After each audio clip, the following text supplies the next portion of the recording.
A very good morning to you. Welcome to the West Ham Voice on Thursday morning. I hope you're all having a reasonably good week. At least there's no football to ruin the weekend that's coming up. Well, apart from the nation that you support. So let's see how England do. I don't even know when they're playing, to be quite honest with you. But good luck to Jared Bowen and all the other players that are representing their nations over the next couple of weeks.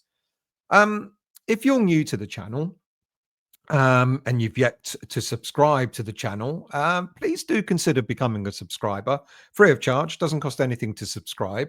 And whether you're new or existing or just passing through, and if you like the content, please hit that like button. That's equally as important, if not more so, than subscribing. Now, what are we going to talk about this morning? Well, obviously, Julen Lopetegui and whether he is going to be sacked or not just yet. My mate Paul Williams, who I go to quite a lot of the home and away games with, he drew my attention to an article that was written in KUMB on Wednesday. Now, amongst all the stuff that's out there on social media, there's always one or two things that are worth either watching, listening to, or reading. And the article that I was drawn to is something that is well worth reading. It was written by another Paul Walker of KUMB. Now, I want to just make clear from the offset, it's a well-written piece, and this is not a video that's going to criticize it. Indeed, I actually agree with an awful lot that Paul Walker wrote. Julen Lopetegui is certainly not the right man for the job at West Ham, but there are one or two things in the article that are possibly worth challenging. Now, halfway through the piece, Paul confirmed that the board meeting seems to have already been held. If you recall, I talked at the weekend about West Ham having a meeting, but it looked as if it was going to be about Julen Lopetegui, but nothing was really confirmed. But that meeting has been held. He states that KUMB sources are aware of the talks that have taken place, that a planned escape route is being discussed, but it's likely that Lopetegui is going to be in charge at Newcastle. Now, I don't know whether the meeting included Tim Steidten or not. I'm not too sure. But Paul went on to say that the decision to keep or sack Lopetegui should have been taken by now. And I agree with that. From what I conclude, is that the board are doing what the board have done always in the past, that they will kind of wait, hopefully, to maybe scrape a result here and there in order to give the head coach just that little bit more time in order to hope that he gets things right. Now, the decision to maybe keep or sack him, or certainly to sack him, may have not been made because we know that Lopetegui is over in Spain visiting his family, his father. So maybe that's why they're holding off. Maybe they're waiting for him to return to England before any decision is made. But it does sound like, it does seem as that Lopetegui will continue to be in charge of West Ham when we visit Newcastle in a few weeks' time. It also seems to suggest that if they're making plans, that the board have indeed identified other head coaches that they will approach if things do not go the way that they're hoping. Now, who that might be on the shortlist is anyone's guess. There's so many names being bandied around at the moment, but the suggestion that Edin Terzic is looking the stronger candidate seems to be getting stronger and stronger in itself. But either way, what the article has also strongly suggested is that Lopetegui is just living on borrowed time, and that time could erode at any moment. The borrowed time will only go on if we either get the borrowed time won't go on if we get thrashed, but it might go on, as I've mentioned, if we get the odd win or the odd draw here and there, regardless of whether our performance in the games are going to be good, bad, or indifferent. Now, that certainly has put paid to the rumours that were out before the Everton game, where we heard that the Everton game was a must-win game, and that not only was it must-win, but we had to win it and play convincingly. Well, neither did we play convincingly, and neither did we win the game. But Lopetegui is still in charge of West Ham. It looks as though Lopetegui will certainly be in charge in the away game in 2 weeks' time, as I've said, against Newcastle. And as I've already said, the board are going to hope that we don't go there and get humiliated. If the board managed to describe the game against Everton as a tad unlucky for us not to win it, then that gives us an understanding of just how low the bar has been set for Lopetegui to continue at the helm. The game after Newcastle, however, could be where the trigger is most certainly pulled, because we host Arsenal, and the last time they visited the London Stadium was when they avenged our 2-0 win at their stadium in December last year, and they came to us and, of course, thrashed us 6-0.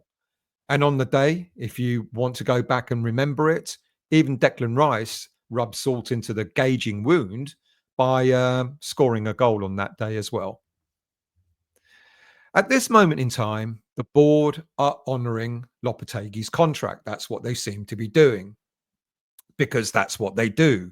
But Paul compared that in his article to how they didn't honour a contract offered to David Moyes.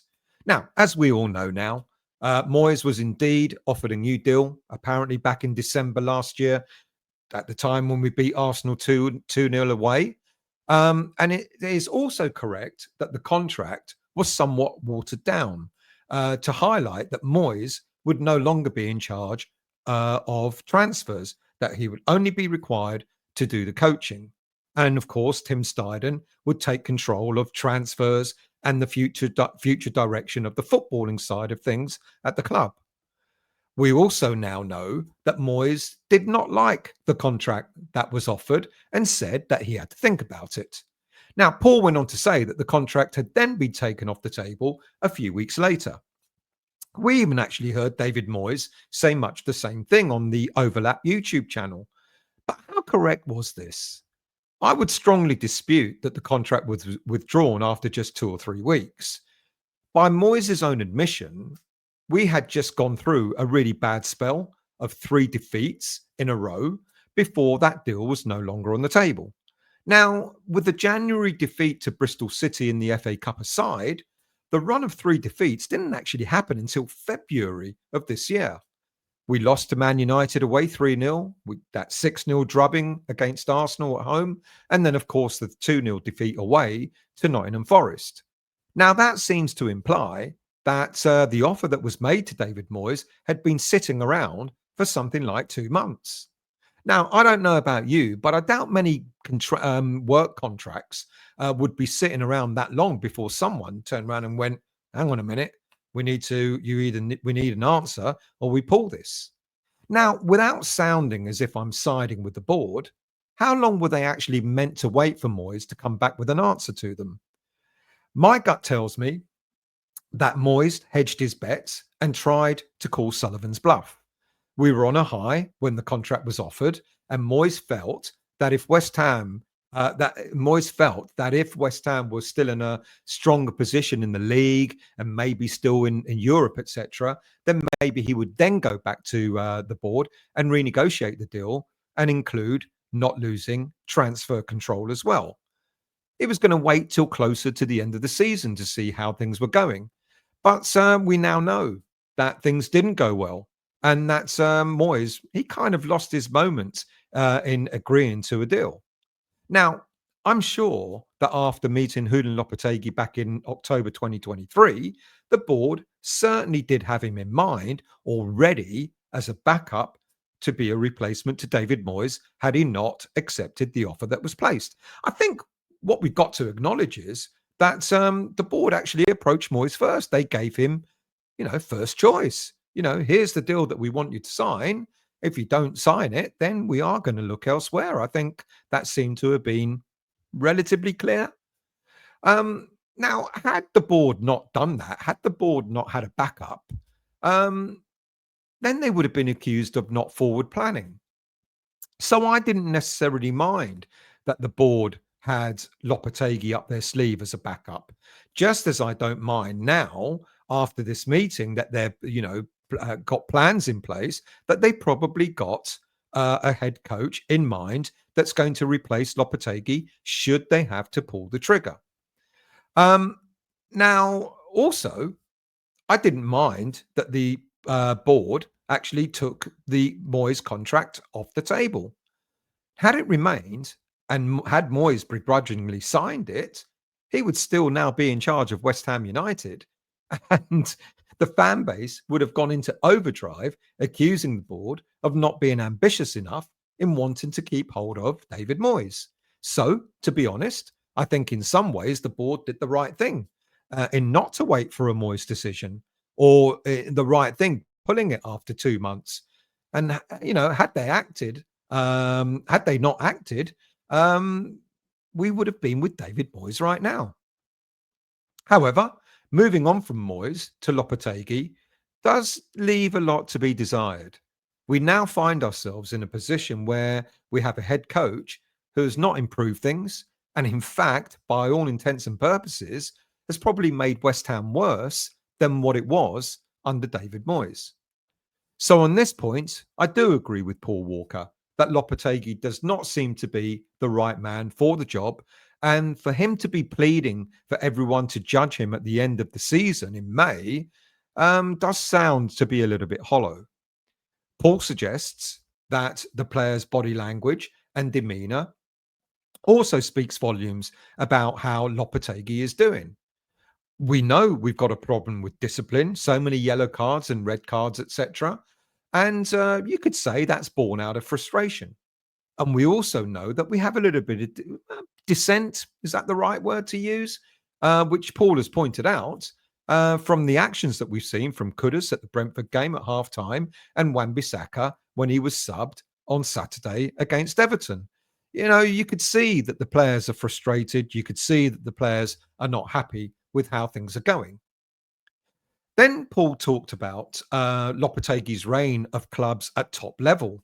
And with the greatest of respect to him, there is a little bit of disingenuous suggestion in he said that Lopetegui had only ever overseen 74 games at top level, which actually includes the 13 games at West Ham, the games that he managed for the Spanish national team, the games that he managed at Wolves, and so on. Well, that would be a correct figure if you completely ignore the 170 games that Lopetegui managed when he was at Seville. And I don't really understand why Paul didn't include those 170 games. He seemed to ignore that number. Now, as we know, in that time, Lopetegui was quite successful. He won the Europa League with Seville, and he also got the team to qualify for Champions League football for 3 seasons in a row, between the 2020-21 season through to the 22-23 season. Now, Seville didn't do great in that competition, but to be involved in the top tier of European football does take some effort in its own right.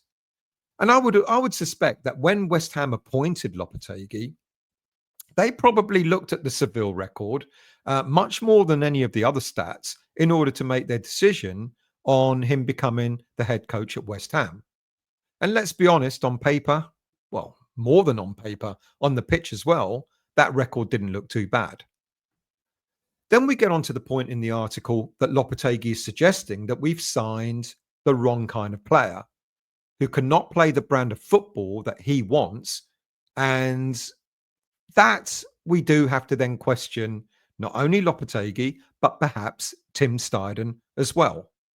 If Lopetegui's possession-based football is not working, and that is what he's introduced, whether we like it or not, or whether it's successful or not, it is possession-based football, then he's meant to be a coach that's adaptable. And therefore, he should be changing things accordingly. Now, I suggested this in the West Ham Weekly Show on Monday night, that perhaps that's exactly what he should do. He should demonstrate his coaching ability, but by adapting the style of play. to get the best out of the players that are available to him. Now, Lopetegui often talks about taking one game at a time. You only focus on the next game. And accordingly, he talks about adapting against the teams that we're up against. Now, he's done a little bit of tweaking. He's changed formations a few times. He's changed the players in those formations.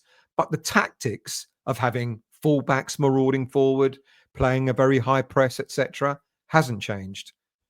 And then we've got to sort of look at his coaching ability and ask, if he's looking at each game at a time, why is he not adapting accordingly? Then we've also got to question Tim Steidten. If we've not got the right players, what was discussed before and during the transfer window between Lopetegui and Steidten? Now, clearly, Lopetegui, I'm sure, had a say in some of the signings.